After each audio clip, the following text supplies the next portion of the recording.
जय सिया राम। लक्ष्मण जी की माता जी लक्ष्मण जी को समझा रही हैं। उपदेश यहु जेहि तात तुमरे, राम सिय सुख पावहीं। पितु मातु प्रिय परिवार पुर, सुख सुरति बन बिसरावहीं। तुलसी प्रभु सिख देई आयुषी, दीन पुनि आशीष दई। रति हो अविरल अमल सिय, रघुवीर पद नित नित नई। श्री राम जय जय राम। माता जी कह रही हैं, तात मेरा यही उपदेश है, अर्थात तुम वही करना जिससे वन में तुम्हारे कारण श्री राम जी और श्री सीता जी सुख पावें और पिता माता प्रिय परिवार तथा नगर के सुखों की याद भूल जाएं। तुलसीदास जी कहते हैं, सुमित्रा जी ने इस प्रकार हमारे प्रभु श्री लक्ष्मण जी को शिक्षा देकर वन जाने की आज्ञा दी और फिर यह आशीर्वाद दिया कि श्री सीता जी और श्री रघुवीर जी के चरणों में तुम्हारा निर्मल निष्काम और अनन्य एवं प्रगाढ़ प्रेम नित्य नित्य नया हो। माता के चरणों में सिर नवाकर हृदय में डरते हुए कि अब भी कोई विघ्न न आ जाए,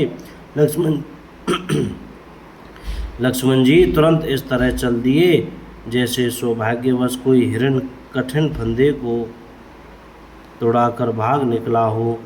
लक्ष्मण जी वहाँ गए जहाँ श्री जानकी नाथ जी थे और प्रिय का साथ पाकर मन में बड़े ही प्रसन्न हुए।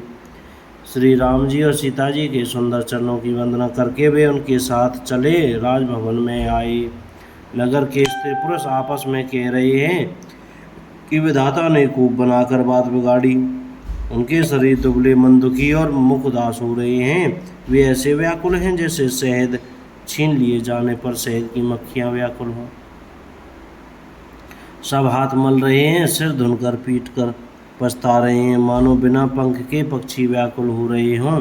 राजद्वार पर बड़ी भीड़ हो रही है, अपार विशाल का वर्णन नहीं किया जा सकता। श्री रामचंद्र जी पधारे हैं। ये प्रिय वचन सुनकर कहकर मंत्री ने राजा को उठाकर बैठाया। सीता सहित दोनों पुत्रों को वन के लिए तैयार देखकर राजा बहुत व्याकुल हुए। सीता सहित दोनों सुंदर पुत्रों को देख देखकर राजा अकुलाते हैं और स्नेहवश बारंबार उन्हें हृदय से लगा लेते हैं। राजा व्याकुल हैं, बोल नहीं सकते, हृदय में शोक से उत्पन्न हुआ भयानक संताप है। तब रघुकुल के वीर श्री रामचंद्र जी ने अत्यंत प्रेम से चरणों में से नवाकर उठकर विदा मांगी। हे पिताजी, मुझे आशीर्वाद और आज्ञा दीजिए। हर्ष के समय आप शोक क्यों कर रहे हैं? हे तात, प्रिय के प्रेमवश प्रमाद कर्तव्य क्रम में त्रुटि करने में जगत में यश जाता रहेगा और निंदा होगी। यह सुनकर स्नेहवश राजा ने उठकर श्री रघुवीर जी की बाँह पकड़कर उन्हें बैठा लिया और कहा, हे तात सुनो, तुम्हारे लिए मुनि लोग कहते हैं कि श्री राम चराचर के स्वामी हैं। शुभ और अशुभ कर्मों के अनुसार ईश्वर हृदय में विचार कर फल देता है।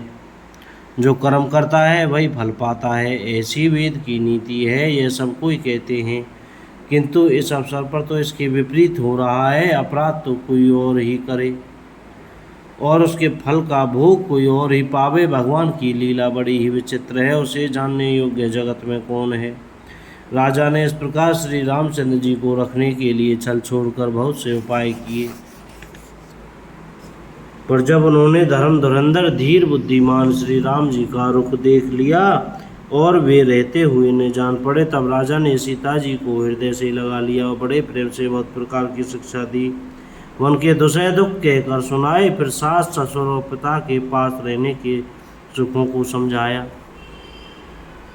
परंतु सीता जी का मन श्री रामचंद्र जी के चरणों में अनुरक्त था, इसलिए उन्हें घर अच्छा नहीं लगा, उन्हें वन भयानक लगा। फिर और सब लोगों ने भी वन में विपत्तियों की अधिकता बताकर सीता जी को समझाया। मंत्री सुमंत्र जी की पत्नी और गुरु वशिष्ठ जी की स्त्री अरुंधति जी तथा और भी चतुर स्त्रियां स्नेह के साथ कोमल वाणी से कहती हैं कि तुम को तो राजा ने वनवास दिया नहीं है, इसलिए जो ससुर गुरु और सास कहें तुम तो वही करो। यह शीतल हितकारी मधुर और कोमल सीख सुनने पर सीता जी को अच्छी नहीं लगी। वे इस प्रकार व्याकुल हो गई मानो शरद ऋतु के चंद्रमा की चांदनी लगते ही चकई व्याकुल हो उठी हो। सीता जी संकोचवश उत्तर नहीं देती। इन बातों को सुनकर कैकई तमक कर उठी। उसने मुनियों के वस्त्र आभूषण माला मेखला आदि और बर्तन कमंडलू आदि लाकर श्री रामचंद्र जी के आगे रख दिए और कोमल वाणी से कहा, हे रघुवीर राजा की तुम प्राणों के समान प्रिय हो।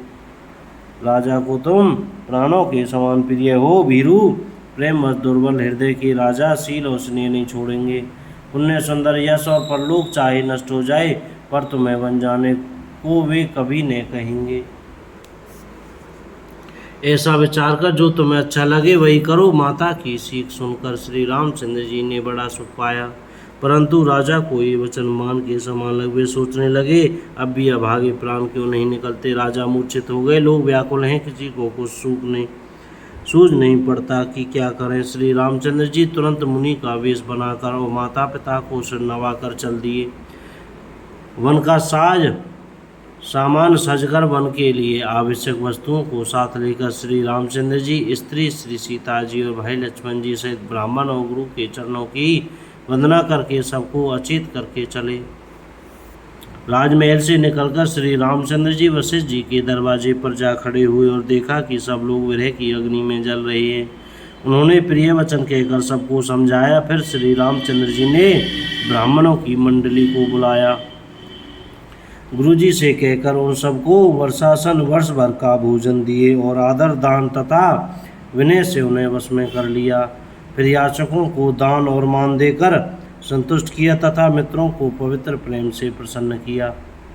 फिर दास दासियों को बुलाकर उन्हें गुरुजी को सौंपकर हाथ जोड़कर बोले, हे गोसाई, इन सबकी माता पिता के समान सार संभाल देख रेख करते रहिएगा।